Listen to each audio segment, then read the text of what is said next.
ہوں کرن رفیق کے قلم سے تحریر کردہ ناول الہام عشق کی ایپیسوڈ نمبر 7 کو لے کر۔ اب آتے ہیں ایپیسوڈ کی جانب۔ ویسے ہانی، حازم شاہ کتنے ہینڈسم ہے نا، مجھے تو بالکل تمہاری طرح لگ رہے تھے۔ ہاں، آنکھوں کا رنگ تھوڑا مختلف تھا، ویسے تو بالکل تمہاری طرح تھے۔ پروفیسر عقیل کی کلاس لینے کے بعد حمین، نائل اور رومان کے ساتھ کیفے میں آیا تھا، جہاں رومان کا تبصرہ سن کر نائل کا قہقہا گونجا، وہیں حمین نے اسے گھورا۔ ڈفر انسان، ڈیڈ ہے میرے تو میری طرح ہی ہوں گے نا۔ حمین نے نائل کو گھورا تو رومان نے حیرانگی سے اسے دیکھا۔ لیکن وہ تو اتنے ینگ ہیں، مجھے تو لگ رہا تھا کہ ان کے چھوٹے چھوٹے بچے ہوں گے۔ رومان کی بات پر جہاں پانی پیتے حمین کو اچھو لگا، وہیں نائل پیٹ پکڑ کر ہنسنے لگا۔ گھٹیا انسان، تو میں کون سا اتنا بڑا ہی دنیا میں آ گیا تھا، میں بھی تو چھوٹے سے ہی بڑا ہوا ہوں۔ اچھا، لیکن تمہارے ڈیڈ زیادہ ہینڈسم ہے تم سے، رومان نے حمین کو چڑھایا تھا۔ ہاں، ہینڈسم تو وہ ابھی بھی ہیں، لیکن اس سے بڑھ کر ہٹلر ہیں، کبھی ملیں گے تو خود بخود جان جاؤ گے۔ حمین آج کلاس کا واقعہ یاد کرتے ہوئے بولا۔ ویسے کچھ بھی بول لو یار، تو حازم انکل نے تجھ جیسے شیطان کو 10 منٹ کے لیے سیدھا ضرور کر دیا تھا۔ ہاں، یہاں تو 10 منٹ تھے، گھر میں تو پورے 10 گھنٹے ہوں گے۔ حمین کی بڑبڑاہٹ پر دونوں نے حمین کا ناسمجھی سے دیکھا۔ کیا ہے، اب گھور کیوں رہے ہو؟ حمین نے دونوں کو دیکھ کر پوچھا۔ تم دنیا کے ڈھیٹ ترین انسان ہو حمین شاہ، نائل اور رومان یک زبان ہو کر بولے تھے۔ ہاں بالکل، اور اسی ڈھیٹ پن کی کلاسز میں تم دونوں سے لیتا ہوں، یقیناً۔ حمین نے ان دونوں کو جواب دینا اپنا فرض سمجھا تھا۔ ہنی کیوں کہتے ہیں تمہیں حمین؟ رومان کے سنجیدہ انداز پر جہاں نائل نے اسے دیکھا، وہیں حمین نے اسے سنجیدگی سے دیکھا۔ کیونکہ یہ نام میرے بڑے بابا کو بہت پسند تھا۔ حمین یہ بول کر اٹھا اور کیفے سے باہر چلا گیا تھا، شاید حاطب کے ذکر پر وہ مسکرانا بھول جاتا تھا۔ نائل، کیا میں نے کچھ غلط پوچھ لیا جو وہ اس طرح ناراض ہو کر چلا گیا؟ رومان حمین کو جاتے دیکھ کر نائل سے بولا۔ اس نے اپنے بڑے بابا کو دیکھا نہیں ہوا، لیکن اس دنیا میں سب سے زیادہ محبت اور عزت ان کی ہی کرتا ہے، ان کے ذکر پر ایسے ہی ریئیکٹ کرتا ہے۔ تم فکر نہ کرو، آ جاتا ہے 1 گھنٹے تک، نائل نے مسکرا کر رومان سے کہا تو رومان بھی مسکرا دیا۔ کیفے سے نکل کر وہ گراؤنڈ کی کسی خالی گوشے کی طرف جا رہا تھا، جب اس کی نظر سامنے کھڑی آبیہ پر پڑی، جو ارہم کے ساتھ کھڑی مسکرا رہی تھی۔ حمین اسے نظر انداز کرتے ہوئے قریب سے گزرا تو ارہم کی آواز نے اس کے قدموں کو وہیں روک لیا۔ ہے لوزر، تمہارے چمچے نظر نہیں آ رہے آج؟ ارہم کی آواز پر وہ سنجیدگی سے پلٹ کر دونوں کو دیکھنے لگا۔ تم نے مجھ سے کچھ کہا کیا؟ کیوں، یہاں کوئی اور نظر آ رہا ہے کیا تمہیں؟ ارہم نے جیسے اس کا مذاق اڑایا۔ ہاں نظر آ رہا ہے، اسی لیے پوچھا، ایک تو تم ہو اور دوسری تمہاری یہ بہن۔ حمین نے آبیہ کو دیکھ کر کہا، جو گلابی رنگ کے کپڑوں میں دوپٹے کو مفلر کی طرح لپیٹے میک اپ سے بے نیاز حمین کو گھور رہی تھی۔ ارہم کو اس کی بات پر اچھا خاصا غصہ آیا تھا۔ ہونے والی بیوی ہے وہ میری، اور خبردار آئندہ تم نے اس کی طرف دیکھا، ورنہ انجام کے ذمہ دار تم خود ہوگے۔ ارہم کے بات پر وہ آبیہ کو ایک نظر دیکھ کر وہاں سے جانے کے لیے پلٹا ہی تھا، پھر کچھ یاد آنے پر وہ آبیہ کی طرف متوجہ ہوا۔ آج رات 3 بجے کال کروں گا، ریسیو کر لینا، اور اس لنگور کی فکر بالکل نہیں کرنی، کیونکہ یہ صرف دھمکانا جانتا ہے، کرنا کچھ نہیں۔ اوکے بیبی، رات کو یاد سے ریسیو کر لینا۔ حمین مسکراتے ہوئے بول کر وہاں سے پلٹ گیا، جبکہ آبیہ نے بے ساختہ ارہم کو دیکھا تھا۔ ارہم، وہ جھوٹ بول کر گیا، تم جانتے ہو۔ ارہم پلیز میری بات سنو، آبیہ نے ارہم کو دیکھ کر کہا، جو اس کی بات سنے بغیر وہاں سے تیز تیز قدم اٹھاتے پارکنگ کی طرف چلا گیا تھا، جبکہ آبیہ اس کے پیچھے ہی تھی۔ یا اللہ، ابو سے بچا لینا پلیز، آبیہ خود سے بولتے ہوئے اس کے پیچھے گئی تھی۔ میری گڑیا کتنی بڑی ہو گئی ہے، مجھے تو یقین ہی نہیں آ رہا کہ تم میرے پاس آ گئی ہو۔ شمائل کو فلیٹ کے اندر چھوڑ کر ہادھیر جا چکا تھا۔ تقریباً 5 گھنٹوں کے بعد وہ واپس آیا اور تب سے اپنے دادا دادی کو شمائل پر پیار لٹاتے دیکھ رہا تھا، جو اسے ایک آنکھ نہیں بھا رہا تھا۔ اماں سائیں، مجھے بھوک لگی ہے، ہادھیر آمنہ شاہ کو دیکھ کر بولا، جو شمائل کے ہر 5 منٹ بعد بوسے لے رہی تھی۔ ہادھیر کی آواز پر شمائل، جو آمنہ شاہ کے حصار میں تھی، اسے دیکھنے لگی، جس کا چہرہ بے تاثر تھا۔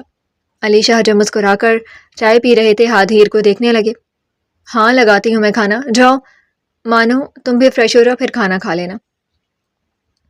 آمنہ شاہ بچپن سے ہی شمائل کو پیار سے مانو کہتی تھی، اور ہادھیر کو اس وقت شمائل زہر سے بھی زیادہ بری لگ رہی تھی۔ جی اماں سائیں، میں بس ابھی آئی۔ شمائل یہ بول کر چھوٹے سے لاؤنج میں موجود سیڑھیاں چڑھتے ہوئے اوپر موجود 2 کمروں میں سے ایک کمرے میں غائب ہو گئی تھی۔ اس فلیٹ میں 4 کمرے تھے اور چھوٹا سا ٹی وی لاؤنج تھا۔ لاؤنج کے ساتھ ہی اوپن کچن تھا۔ اس فلیٹ میں تقریباً ہر چیز موجود تھی جس کی ضرورت وہاں کے مکینوں کو تھی۔ ویسے بابا سائیں، آپ کو نہیں لگتا کہ اماں سائیں مجھے بھول گئی ہیں پچھلے کچھ گھنٹوں سے؟ ہادھیر نے مسکراتے ہوئے علی شاہ کو دیکھ کر کہا، تو آمنہ شاہ نے مسکراتے ہوئے اسے دیکھا۔ تمہیں بھولنا مطلب خود کو بھولنا ہے ہاتھ، اور ایسا کبھی نہیں ہوگا۔ آمنہ شاہ سے پہلے علی شاہ نے کہا تو وہ مسکرا دیا، جبکہ آمنہ شاہ مسکراتے ہوئے کچن کی جانب چلی گئی۔ ہاتھ بھی ان کے پیچھے ہی کچن کی جانب چلا گیا، جہاں ڈائننگ ٹیبل پر اب وہ ان کے ساتھ کھانا ٹیبل پر لگوا رہا تھا۔ علی شاہ نے نم آنکھوں سے اس کی نرم طبیعت کو دیکھا تھا۔ وہ انہیں بالکل بالاج کا عکس لگتا تھا، لیکن وہ نہیں جانتے تھے وہ بالاج کا عکس ضرور تھا، لیکن صرف دیکھنے کی حد تک۔ ویسے وہ حاطب شاہ تھا، دشمنوں کو ان کے انجام تک پہنچانے والا، جو مخالف کو کسی قسم کی رعایت نہیں دیتا تھا۔ رات کا کھانا سب خاموشی سے کھا رہے تھے، بلال شاہ کے علاوہ وہاں سب موجود تھے۔ بلال شاہ ان دنوں ایک بزنس ٹور پر جرمنی میں تھے۔ حازم شاہ سربراہ کی کرسی پر براجمان تھے، جبکہ دائیں طرف پہلی کرسی پر اشال شاہ کے ساتھ عائرہ بیٹھی تھی، بائیں طرف ہادی اور حمین بیٹھے تھے۔ سب کھانا کھا رہے تھے جب حازم شاہ کی آواز پر حمین کے گلے کا نوالا اٹک گیا تھا۔ حمین، تمہاری یونیورسٹی کیسے جا رہی ہے؟ حازم شاہ کی سنجیدہ آواز پر عائرہ نے بھی حمین کو دیکھا تھا، جو مدد طلب نظروں سے اسے ہی دیکھ رہا تھا۔ ڈیڈ، اچھی جا رہی ہے۔ حمین کے جواب پر ہادی مسکرایا تھا۔ تم جانتے ہو ڈیڈ کیا پوچھ رہے ہیں، تو سیدھے طریقے سے اپنا کارنامہ بتا دو۔ ہادی کی مداخلت پر عائرہ نے اسے گھورا تھا، جبکہ اشال معاملہ سمجھنے کی کوشش کر رہی تھی۔ میں نے تو ایسا کچھ نہیں کیا بھائیو۔ ہاں، ڈیڈ کو کوئی غلط فہمی ہوئی ہوگی۔ حمین کا اعتماد مقابل پر یقین کی چھاپ چھوڑ دیتا تھا، لیکن سامنے اس کا باپ تھا جو اس کے رگ رگ سے واقف تھا۔ ہادی، اگلے 2 ماہ کے لیے اس کا کریڈٹ کارڈ بلاک کروا دو۔ حازم کی آواز پر حمین نے صدمے سے اپنے باپ کو دیکھا تھا۔ لیکن ڈیڈ، شاہ فالتو میں میرے بچے کو سزا نہ دے، وہ بول رہا ہے نا اس نے کچھ نہیں کیا، تو مطلب اس نے کچھ نہیں کیا، وہ جھوٹ نہیں بولتا، میں جانتی ہوں۔ حمین کچھ بولنے لگا جب اشال شاہ کی آواز پر حازم اور ہادی نے اشال کو دیکھا، جو اس وقت واقعی سنجیدہ تھی۔ مام، بالکل میں نے کچھ نہیں کیا۔ حمین کی معصومیت پر ہادی نے اسے گھورا تھا، جبکہ حازم نے اشال کو دیکھا تھا۔ تمہیں لگتا ہے میں تمہارے بیٹے کو بغیر وجہ کے سزا دیتا ہوں؟ حازم کھانے سے ہاتھ روک کر باقاعدہ اشال کی طرف متوجہ تھے۔ ہاں بالکل، اس دن بھی اسے پیدل یونیورسٹی بھیجا آپ نے، حالانکہ میرے معصوم بچے نے آپ کو کچھ کہا بھی نہیں تھا۔ عائرہ اشال کی بات پر مسکرائی تھی، کیونکہ یہ بات اسے نے اشال کو بتائی تھی۔ حمین اب مزے سے اپنے باپ کو دیکھ رہا تھا، جو اشال کو گھور رہے تھے۔ اپنی نکمی اولاد پر اندھا یقین نہیں کرو۔ حازم شاہ کی بات پر اشال کی پیشانی پر لاتعداد شکنیں حاضر ہوئی تھی۔ ہاں، ایک میں نکمی اور ایک میری اولاد نکمی، کام والے تو بس آپ ہیں، رہیں یہاں، میں جا رہی ہوں۔ اشال حازم شاہ کو گھورتے ہوئے دیکھ کر وہاں سے اٹھی اور اپنے کمرے کی طرف چلی گئی۔ حمین اور عائرہ نے بمشکل اپنے کہے کا گلا گھونٹا تھا، جبکہ ہادی ان دونوں کو گھور کر رہ گیا تھا، جن کی وجہ سے حازم اور اشال شاہ کا جھگڑا ہوا تھا۔ حازم شاہ نے آنکھیں چھوٹی کر کے حمین کو گھورا۔ کون سے تعویذ کروائیں اپنی ماں پر، جسے تمہارے علاوہ کوئی نظر ہی نہیں آتا؟ حازم شاہ کی بات پر حمین نے کہا لگایا تھا، جبکہ ہادی اسے گھور کر رہ گیا تھا۔ ڈیڈ، اگر مجھے معلوم ہوتا کہ تعویذ کہاں سے ہوتے ہیں تو قسم سے سب سے پہلے آپ پر کرواتا، جو مجھے یوں ایویں سزا دیتے ہیں۔ حمین ہنستے ہوئے بولا۔ Shut up honey. ہادی نے اسے گھورا، جبکہ حازم نے بے بسی سے اپنے کمرے کے بند دروازے کو دیکھا تھا۔ کوئی نہیں کہہ سکتا کہ تم لوگوں کے ماں باپ اب بوڑھے ہو چکے ہیں، بچوں کی طرح آج بھی مجھے اسے منانا پڑتا ہے۔ حازم شاہ اپنی جگہ سے اٹھتے ہوئے بولے۔ ماما مان جائیں گے پاپا، آپ فکر نہیں کریں، عائرہ نے مسکرا کر حازم سے کہا۔ ہادی نے اس کی مسکراہٹ کو دیکھا اور اس کے دماغ میں کچھ کلک ہوا، اس لیے وہ جلدی سے بولا۔ ڈیڈ، مجھے آپ سے ایک اجازت چاہیے تھی۔ ہادی کی آواز پر حازم شاہ اس کی طرف مڑے تھے۔ کیسی اجازت؟ وہ ڈیڈ، کل میرے ایک دوست نے مجھے آپ کی بیٹی کے ہمراہ انوائٹ کیا ڈنر پر، تو کیا ہم جا سکتے ہیں؟ بھائیو، ویسے بولو بی جے کو ڈیٹ پر لے جانے کا دل کرے، ایویں ڈنر کا بہانہ تو مت کریں۔ اس سے پہلے حازم شاہ کچھ بولتے، حمین نے اپنی زبان کے جوہر دکھانے شروع کر دیے۔ ہادی نے اسے گھورا، جبکہ حازم کے لبوں پر مسکراہٹ آ گئی تھی۔ بیوی ہے میری، وہ سمجھے تم؟ ہادی نے حمین کو جیسے جتلایا تھا کہ اسے کسی کی اجازت کی ضرورت ہی نہیں ہے۔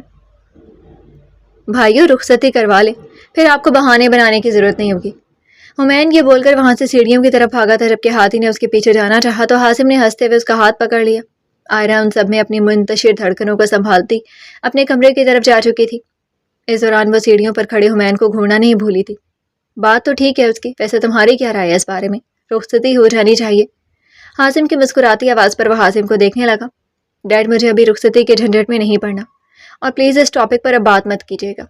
ہادی کی سنجیدہ آواز کمرے کے دروازے کے ساتھ کان لگائے عائرہ کے وجود نے بخوبی سنی تھی۔ مطلب آج بھی وہ اسی دوراہے پر تھی، جہاں نہ ہی اسے اپنایا جا رہا تھا اور نہ ہی اسے دھتکارا جا رہا تھا۔ ہادی، تمہیں اس بات کو سنجیدگی سے سوچنا ہوگا، ورنہ دوسری صورت میں مجھے کوئی انتہائی قدم اٹھانا ہوگا جو شاید تمہارے لیے اچھا نہ ہو۔ خیر، لے جانا اسے منگوہا ہے تمہاری، اس پر تمہارا حق زیادہ ہے۔ حازم شاہ کی بات پر ہادی نے انہیں دیکھا۔ اوکے ڈیڈ، آپ جائیں اور ماما کو منائیں، ورنہ جتنی لیٹ آپ جائیں گے لاؤنج میں سونے کے چانسز بڑھتے جائیں گے۔ ہادی مسکراتے ہوئے بولا اور وہاں سے چلا گیا، جبکہ حازم شاہ اپنا سر نفی میں ہلاتے ہوئے وہاں سے اپنے کمرے کی طرف بڑھ گئے۔ جیسی ماں ویسی اولاد، مجال ہے جو کبھی میری بات سن لیں۔ حازم شاہ خود سے بڑبڑاتے ہوئے کمرے کی طرف گئے تھے، جو شاید نہیں یقیناً لاک ہو چکا تھا، مطلب وہ لیٹ ہو چکے تھے۔ ایک لمبی سانس فضا میں خارج کرتے ہوئے اب وہ دستک دے رہے تھے، جانتے تھے ٹھیک 10 منٹ بعد کمبل اور تکیہ دینے کے لیے دروازہ کھلے گا، اور ایسا ہی ہوا۔ حازم شاہ نے اپنا تکیہ اور کمبل خاموشی سے لیا اور لاؤنج میں آ گئے، جبکہ اوپر سیڑھیوں پر کھڑا حمین بمشکل اپنے کہے کا گلا گھونٹ رہا تھا۔ رات کا پچھلا پہر تھا جب حازم شاہ کو اپنے قریب قدموں کی چاپ سنائی دی۔ جانتے تھے اشال کے علاوہ کوئی نہیں ہوگا، وہ خود بھی بے سکونی سے صوفے پر لیٹے ہوئے تھے۔ جانتے تھے نیند تو اشال شاہ سے بھی کوسوں دور ہوگی۔ شاہ سو گئے ہیں کیا آپ؟ اشال شاہ نے ان کے دائیں بازو پر اپنا ہاتھ رکھ کر پوچھا۔ ہاں سویا ہوا ہوں۔ حازم شاہ کی خفقی بھری آواز پر اشال شاہ کے لبوں پر مسکراہٹ آئی تھی۔ ناراض کیوں ہو رہے ہیں؟ آنکھیں تو کھولے نا۔ اشال کے بات پر حازم شاہ نے آنکھیں کھولی اور بنا اشال شاہ کی طرف دیکھے صوفے پر بیٹھ گئے۔ اشال بھی مسکراتے ہوئے ان کے ساتھ بیٹھ گئی تھی۔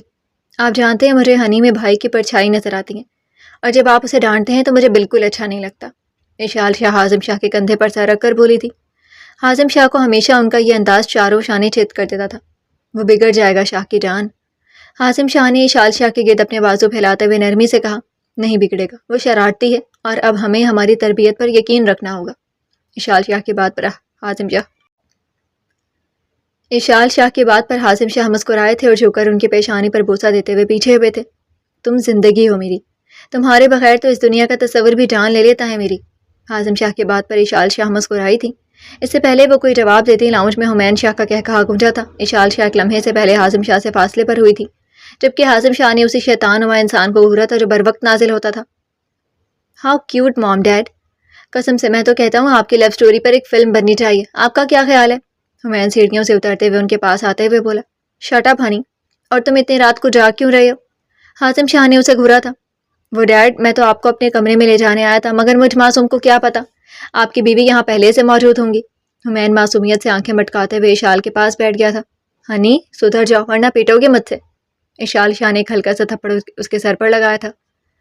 موم ویسے آپ اتنے کھڑوس بندے کے ساتھ گزارا کیسے کریں گے؟ ہر وقت غصہ ان کی ناک پر ہوتا ہے۔ حمین نے اشال شاہ کے کان میں سرگوشی کی تو حازم شاہ نے اسے گھورا۔